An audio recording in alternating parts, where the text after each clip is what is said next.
नमस्कार दोस्तों, stock market studies में फिर से एक बार आपको बहुत-बहुत स्वागत है। तो आज मैं फिर से आपके सामने कुछ इम्पोर्टेंस कंपनी का अपडेट शेयर करने वाला हूँ। तो इस वीडियो को पूरा लास्ट तक देखिएगा और अभी तक आपने चैनल को सब्सक्राइब नहीं किया तो ज़रूर कर लीजिएगा। कंटिन्यूअसली इन्फॉर्मेशन और अपडेट्स पाने के लिए चैनल के ऊपर बने रहिएगा। तो चलो देख लेते हैं कौन-सा कंपनी है इस वीडियो के अंदर। फर्स्ट फर्स्ट जो कंपनी है जिसके बारे में चर्चा करूँ उसका नाम है कल्याण ज्वेलर्स। देखिए कल्याण ज्वेलर्स ने एक धमाका जैसा रिटर्न दिया। 1 साल के अंदर-अंदर कंपनी 4 टाइम्स रिटर्न जनरेट करके दिया, मतलब 4 गुना कर दिया आपका फंड का। क्योंकि इसका 52 का लो था 100 के आसपास और 52 का हाई देखिए ऑलमोस्ट 390 थी, ऑलमोस्ट आप 4 गुना बोल सकते हैं। तो 4 गुना यहाँ पे कंपनी क्या किया, खुद के फंड को यहाँ पे ग्रोथ किया। और कंपनी कोई छोटा-मोटा कंपनी अभी नहीं है, कंपनी इंडिया के second largest jewellery making company बन चुके हैं। 40,000 करोड़ के आसपास इसका मार्केट कैप है और इसके ऊपर मैंने 2 बार टेड भी लिया और फिर से एक बार टेड बनने जा रहा है, मतलब ऑलमोस्ट बन चुके हैं। तो इसके ऊपर मेरा क्या राय है वो मैं आपको शेयर करूँगा, तो इस वीडियो को कंटिन्यू देखिए।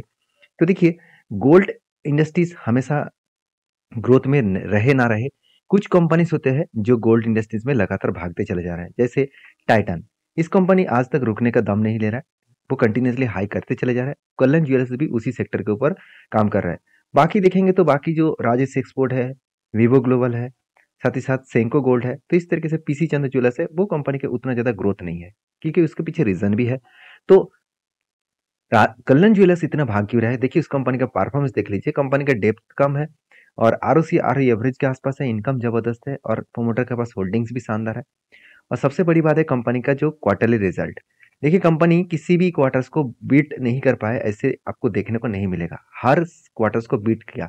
तो जब एक कंपनी हर क्वार्टर्स को बीट करके आगे बढ़ रहा है, तो सोचिएगा कंपनी इसके ऊपर कितना ग्रोथ होने वाला है। कितना ग्रोथ होने वाला है? एक अलग लेवल का ग्रोथ होने वाला है, एक अलग लेवल का सिचुएशन देखने को मिला है। तो उसी बेसिस में एक्सपेंस के बारे में चर्चा करूँ तो एक्सपेंस भी लगातार बढ़ता हुआ देखने को मिले। तो एज ए नेट प्रॉफिट देखा है तो कंपनी देखिए, जो लॉस मेकिंग कंपनी था वो धीरे धीरे करके क्या किया, खुद के प्रॉफिट को बढ़ाते चले गए और आज कंपनी अलग लेवल का प्रॉफिट जनरेट किया। तो जब कंपनी का प्रॉफिटेबिलिटी इतना शानदार ग्रोथ हो रहा है तो क्या कंपनी ग्रोथ नहीं करेगा? बिल्कुल करेगा। इस बात को आपको याद रखना है। तो जिस तरीके से ग्रोथ हुआ आप देख सकते हैं, उसके साथ साथ आप देखेंगे कंपनी के जो बैलेंस शीट है वो भी आप देखेंगे तो कंपनी के जो रिजर्व है वो यहाँ पे लगातार क्या हुआ, बढ़ता हुआ देखने को मिले। तो रिजर्व बढ़ता हुआ देखने को मिले और कंपनी के साथ साथ बोरिंग्स भी बढ़ता हुआ देखने को मिला था। मगर अभी फाइनली क्या हुआ, कंपनी खुद के जो बोरिंग्स है वो कम हो गया। वो भी कितना, 50%। और यही पॉजिटिव पॉइंट के कारण से कंपनी लगातार भागते चले जा रहा है, क्योंकि कंपनी मतलब मार्च के 2023 के डेटा के हिसाब से सितंबर तक का जो डेटा है वो 1 साल के अंदर-अंदर कंपनी कर्जे को 50% कम कर दिया। जो कंपनी का कर्जा पहले 1% के ऊपर हुआ करता था, आज वो 50% के नीचे आ चुके हैं। यहाँ पे देखिए कंपनी का डेप्थ किस तरीके से देखने को मिला, थोड़ा-सा मैं यहाँ पे ज़ूम कर देता हूँ, अभी क्लियर हो जाएगा। अभी देखिए, कंपनी का डेप्थ किस तरीके से देखने को मिला है। लेटेस्ट जो डेप्थ है 0.97 देखने को मिला है। अभी और भी कम हो चुके हैं। अभी देखिए 3 साल में एवरेज डेप्थ कितना था, 1.08 और 5 साल में कितना, 3.36। तो इसका मतलब कल्याण ज्वेलर्स के ऊपर जो डेप्थ था वो बहुत ज़्यादा था। वो धीरे-धीरे करके कंपनी क्या किया, कंपनी कम किया। तो और कम करने के कारण ही कंपनी की एक पॉजिटिविटी देखने को मिले और साथ ही साथ एज़ ए इन्वेस्टर देखिए, एक धमाका बाइंग करना स्टार्ट कर दिए इंस्टीट्यूशन ने। जैसे एफएस के पास से 2-2.5% का होल्डिंग था, वो बढ़ के कहाँ तक चला गया, करीबन 26% के आसपास। और डीएस के पास कितना, 1% का होल्डिंग था, वो बढ़ के हो चुके 5.5% के आसपास। और पब्लिक के पास 34% का होल्डिंग था, वो पब्लिक ने क्या किया, माल बेचा। जब आप एक बात को ध्यान रखना है, जब पब्लिक माल बेच रहा है और इंस्टीट्यूशन बाई कर रहा है, तो कुछ ना कुछ बड़ा धमाका होने वाला है। तो वही नजरिया आपको यहाँ पे देखने को मिल जाएगा। आप यहाँ पे देख सकते हैं कल्याण ज्वेलर्स के जो लास्ट कुछ फ्यू डेज का डेटा है वो आप देखेंगे तो 40 to 50% के आसपास डिलीवरी का परसेंटेज देखने को मिले। अभी यही चीज आपको टेक्निकली चार्ट पैटर्न के बारे में बात करूँ तो देखिए ध्यान से देखना। पहले एक यहाँ पे टेक्निकली चार्ट पैटर्न में आपके साथ शेयर किया था, जो है कप विथ हैंड पैटर्न बना था। और कप विथ हैंड पैटर्न बनने के बाद यहाँ पे 23% का टारगेट था, वो इजीली अचीव किया। उसके बाद हायर हाई बनाते बनाते आगे बढ़ रहे थे। और देखिए मैं आपको बता रहा था कि कुछ जगह पे होल्ड करे तभी मैं एंट्री लूंगा, तो यहाँ पे फाइनली यहाँ पे क्या किया, होल्ड किए। बहुत दिनों तक होल्ड किया, एक ही रेंज के ऊपर ट्रेड किया, उस फाइनली उसके बाद ब्रेकआउट हुआ। अभी देखिए मुझे लगता है यहाँ से धीरे धीरे करके कंपनी आगे सॉरी बढ़ने का चांसेस है। और वो आगे बढ़ने का जो चांसेस है आप ये भी देखेंगे तो कंपनी का देखिए जो प्रीवियस जो स्विंग जो मतलब सीपीआर का जो सपोर्ट है, मतलब एक रेजिस्टेंस का जो सपोर्ट है, उस सपोर्ट को रिटेस्ट कर रहा है, तो मुझे लगता है नेक्स्ट मंथ के जो सपोर्ट आएगा उसके ऊपर भी जाने का कोशिश करेगा। तो इसलिए मैं इसके ऊपर अभी बुलिश हूँ। और आपकी क्या राय है मुझे जरूर कमेंट्स करना। हाँ, एक चीज़ों का ध्यान रखना है, जहाँ पे ब्रेकआउट हुआ था वहाँ पे वॉल्यूम उतना स्ट्रांग नहीं था। इसका मतलब कभी ना कभी रिट्रेसमेंट भी कर सकते हैं। उसके बाद अगर फिर से कोई बाइंग कैंडल दिखे, मतलब फिर से कोई ग्रीन कैंडल दिखे, तो सोचना यहाँ से एक बड़ा लंबा जर्नी होने का चांसेस देखने को मिल सकता है।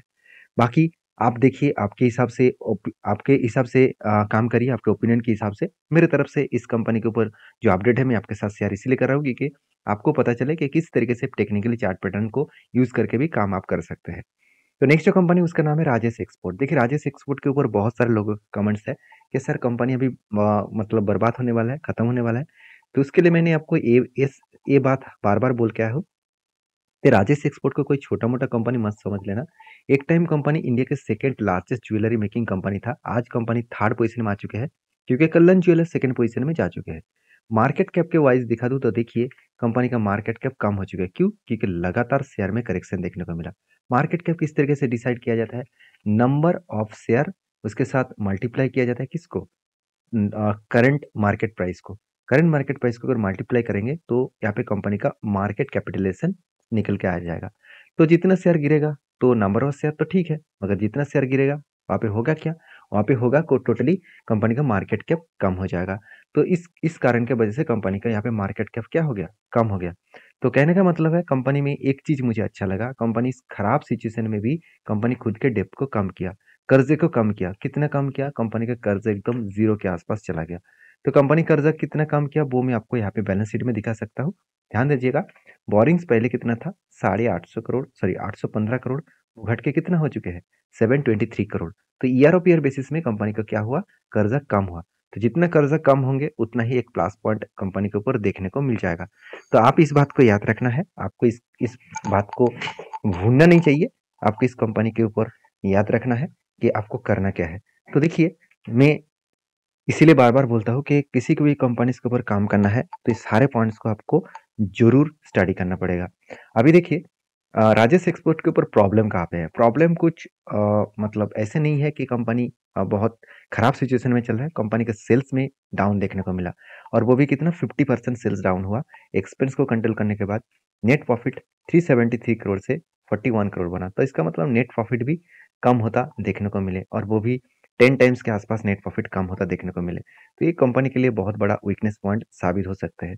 और रही बात एज ए इन्वेस्टर, प्रोमोटर से लेकर एफआईडीएस पब्लिक हर किसी के पास यहाँ पे इन्वेस्टमेंट देखने को मिल चुके हैं।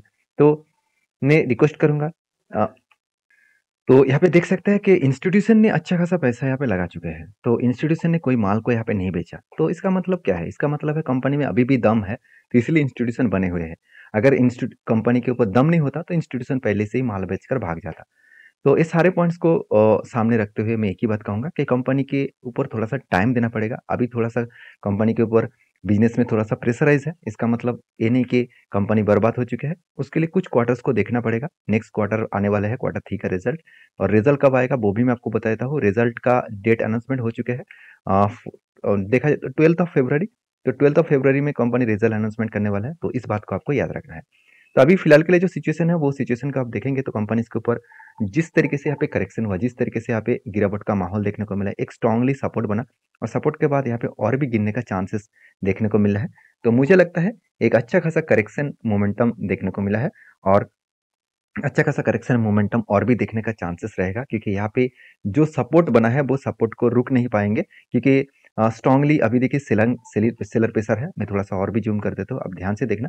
सेलर प्रेशर बहुत ज़्यादा है क्योंकि वॉल्यूम बहुत सेलिंग प्रेशर में हो रहा है। तो मुझे लगता है इस लोअर लेवल को ब्रेकडाउन करेगा तो एक बड़ा फॉल देखने को मिल सकता है। बाकी आपके क्या राय है इस कंपनी के ऊपर जरूर मुझे कमेंट्स करके बताना। नेक्स्ट जो कंपनी है उसके बारे में चर्चा करूँ, उसका नाम है कैम्प्स। देखिए कैम्प्स के ऊपर मैं बहुत दिनों से अ, मतलब 2 बार ऑलमोस्ट मैंने ट्रेड ले चुका है इसके ऊपर स्विंग ट्रेडिंग के हिसाब से। और इस कंपनी के ऊपर मेरा जो बेस्ट ओपिनियन है, मैं एक ही बात कहूँगा कि सबसे पहले बिज़नेस को समझिए। देखिए कैम्प्स एक ऐसी कंपनी है, आज मान के चलिए इंडिया में 3.5% लोग डायरेक्टली इक्विटी में काम करते हैं, मतलब डायरेक्टली स्टॉक मार्केट के ऊपर काम कर रहा है। तो ये परसेंटेज धीरे-धीरे करके बढ़ता हुआ देखने को मिलेगा। उसके साथ-साथ सबसे ज़्यादा इंडिया में जो इन्वेस्टमेंट है वो है म्यूचुअल फंड में। तो म्यूचुअल फंड में जो निवेश है, वो निवेश भी बढ़ता हुआ देखने को मिलेगा। तो लोग रिस्क मार्केट में ना ले, वो म्यूचुअल फंड को भरोसा करते हैं, मगर वो लोगों को पता नहीं कि म्यूचुअल फंड डायरेक्टली मार्केट से रिलेटेड है। अगर मार्केट गिरेगा तो म्यूचुअल फंड का पोर्टफोलियो भी गिरेगा। कोई बात नहीं, हर किसी का अलग-अलग ओपिनियन है। तो म्यूचुअल फंड आपके है तो जरूर कंटिन्यू करिए। ऐसे नहीं कि मेरे बात सुनकर म्यूचुअल फंड को बेच देना, ये गलत होगा। आपके ओपिनियन के हिसाब से कंटिन्यू करिए। देखिए, मैं एक जो बात बता रहा था, म्यूचुअल फंड ट्रांसफर एजेंसी कौन है? कैम्स है। मतलब कोई भी अगर म्यूचुअल फंड है, उसको बाय सेल अब हम लोग जो करते हैं, तो बाय सेल का जो ट्रांजेक्शन है, इस ट्रांजेक्शन का जो प्रोसीड्यूर है, इसको फुलफिल कौन कराता है? कैम्स कराता है। तो ये एक प्लस पॉइंट है इस कंपनी के लिए, तो जरूर इस प्लस पॉइंट को याद रखना। और कैम्स के ऊपर मैंने इसीलिए बुलिश मतलब हमेशा रूल्स बना के रखा हो, इसीलिए क्योंकि कंपनी के ऊपर लगातार ग्रोथ मूड देखने को मिलेगा। कभी भी कंपनी में सेल्स का कमियां देखने को नहीं मिलेगा। कंटिन्यूअसली सेल्स क्या किया, ग्रोथ करते चले गए।